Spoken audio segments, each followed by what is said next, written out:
been a hobby ever since I was about 5 or 6 years old. I raced the first 5 years of my life. After that, it's been a hobby all my life. Besides the profession, I made money at it. I never wanted to be a professional musician. I liked it as a hobby. I liked it better as a hobby. Because when you're professional, it becomes real work and toil. You can't enjoy it as much as you Then why did you become a professional? Everybody has a weakness, I suppose. There's nothing better to do. Was there a time in recent years where magic became less popular? Oh, yes. I just told a little story the other day. You know, everybody's producing doves now. Doves. Fire and doves. And a magician went to the agent and he said, I want you to book me. He went to the agent. The agent said, I don't want to book any magicians. All they do is those doves all the time. So he said, no, but I have a different kind of an act. He said, I sit on a kitchen chair in the middle of the stage. I wave my arms like this, and I take off and I fly all around the room, around the balcony, and back onto the chair. The agent said, another damn bird act. I don't want it. That's the way agents are, though. Another bird act. What do you think of what they call the new vaudeville magic, where it's pantomime, where it's song, and juggling? It's not magic, it's rock and roll magic, I call it. I mean, dancing and like that has nothing to do with a girl high kicking and, and doing pratfalls. That has nothing to do with magic. I mean, it's the way of the world now. I play piano, I like music, but I don't care for rock and roll. I mean, as long as they don't dance and squirm and flop over, that has nothing to do with music. What the hell has that got to do with music? I mean, people love it, some of the youngsters love it. What about juggling, pantomime? Should that be part Well, juggling is a different. I thought at the convention some of the best juggling I've ever seen in my life. Beautifully done. Especially one little girl there. She was just as good as the men. As a rule, girls don't excel in things like juggling. I've only known one girl in my life that ever played a good game of chess. A girl named Mary Ann Hooper, who had the Today Show in Hollywood. She went to Russia and beat a lot of the Russian chess players. Very seldom girls play chess. How do you think women are at magic? There haven't been many women. Well, there's some good ones. Yeah, there's some. They're getting more prevalent as time goes on. I think they're going to take over in a few years. They'll say, hey, look, we got a man magician this week.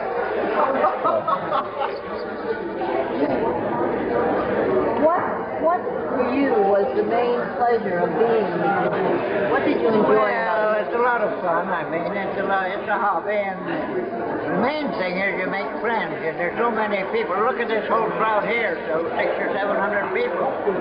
They're all friendly people. I mean, you won't find that among other professions. I mean, photographers or architects, lawyers. They're not all friendly. Magicians are all friendly people. And no matter where you go, if you go to a strange town, say you go to Copenhagen or Switzerland, and you have a little rabbit on your lapel, and you go in and you find out where the magic comes, they take you in with open arms and welcome you. They don't do that in any other business, I know. As long as you're one of the herd, one of the gang. When you were performing, did you ever get nervous? Did you ever worry that a trick wouldn't work? No, I'm too dumb to know that. No, everybody, yeah, when I went into the music hall in New York, right here, a very big stage, the doctor, I had a good friend who was a doctor, and he said, I'll give you a pill that alleviates nervousness. But anyway, a very clever lawyer I knew, he said, it's a good sign to be nervous.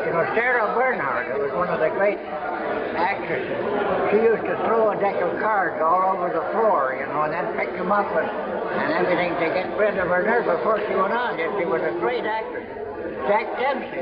You know Jack Dempsey, when he was a prize fighter, he used to go around biting his nails before a fight. He was nervous as hell. But when he got into the ring, he was a tiger. So it's a good quality to be nervous. People that aren't nervous, they're dumb as a rule. No, really. I mean, people that are absolutely oblivious to feelings, they're dumb people. They're not smart. Everybody should be nervous. A good performer was always nervous. If he's not nervous, he's not a good performer. It's only the ignoramuses who are not nervous. Did you ever have anything happen to you on stage that was embarrassing? Oh, I've had lots of funny things happen. Lots of funny things. I can't enumerate them all. I mean, there are many funny things. One of the funny things, I was one of the first ones to ever use doves. I mean, I never did production of doves, but I used to take off, I had white gloves on. I took the gloves off and threw them in the air, and a dove came back and flew on my shoulders. One night in the Rainbow Room here, when the Rainbow Room was very popular, I took my gloves off and threw them in the air, and the dove went like a stone, absolutely dead, and landed in a woman's lap, up in the Rainbow Room.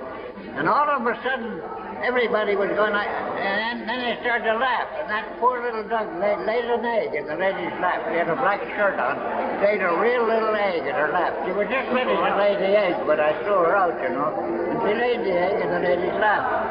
Leonard Lyons, the columnist, wrote it up in a column, you know. He wrote it up and said, what a funny coincidence. And, you know, had a burst during your act. Do you think that today's magicians, by and large, are as good as the old-time musicians? No, well, you see, they have more methods today of performing magic. A method, different ways of doing things. I mean, different techniques. But in the old days, they really had better effects than they have today. Now, I don't know whether you saw this fellow that produced the duck, and he took the head off and threw it on the floor, and put it back on while in the show, right? In the ballroom. He produced a duck, and he took its head off, and he threw it on the floor, and put it on again. Well, years ago, they used to have a hen and a duck, and they'd take the head off the chicken and take the head off the duck, and then they'd restore them, but the duck would have the hen's head, and vice versa. They'd run around the stage with odd heads, and they'd bring them back again. They used to do very good things like that years ago. Today they don't have as good, but their methods are better. Siegfried and Roy, for instance, I mean, are marvelous. They have methods. Nobody in history has ever can compete with Siegfried and Roy. But with all the new stuff, are there old traditions of magic that still go on? Yes, like what? Are there old traditions that still go on? Oh, yes. You know, a fellow named Roy Benson wanted to write a book on magic and call it the world's second oldest profession. But the Scribner, well, I mean, they wouldn't publish it under that title, but it's true. It goes way back. Magic in the old days, they used to use it for power. You know, the priest would get followers by performing tricks. But they really just, people thought they were superhuman. Magic is always had, you see, of course, nowadays with all the videotapes and books and pamphlets and lessons, they have hundreds and hundreds of magicians all over the country. But in the old days, magicians were very scarce. Perhaps there would only be one or two in a town. Now they have 500 in a town. Used to have one or two magicians. They were unique. People would say, you know, they had more fascination. Today it's commonplace.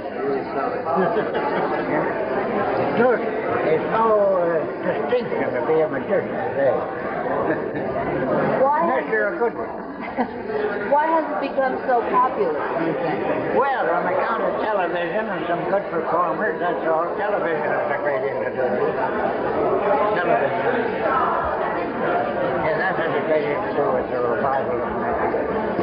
You know, when I was, well, about 25, 30 years ago, or perhaps 35, 40 years ago, you could hardly get booked in a show as a magician. They'd put you with the dog acts and the animal acts.